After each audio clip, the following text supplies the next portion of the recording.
Uy. Bet, kinalulungkot ko. Ginawa na namin ang lahat. Magbibideo ako, huwag niyo akong kulitin na. Bet, ginawa na namin ang lahat. Aray. Subalit, ngunit, datapwat. Inabot pa rin siya ng kasamang palad. Ang huling habilin niya, ano? Sabi niya, Inalulugod ko, wala na siya.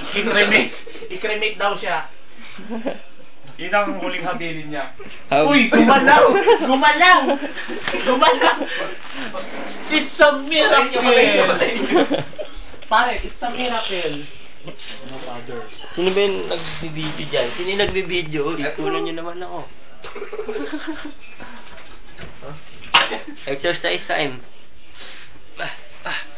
Konting ganon-ganon, tsaka yung ganon, okay na. Kaya nalulungkot ko ulit. Tinira ko siya eh, kaya dapat patay na to eh. Kinalulungkot ko talaga. Yan.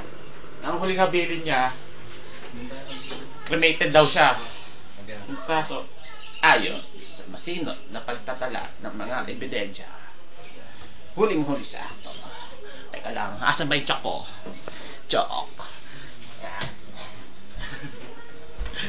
Ayon sa masinop na pagkatala ng mga ebidensya sa mga saksi. Sa mga saksi.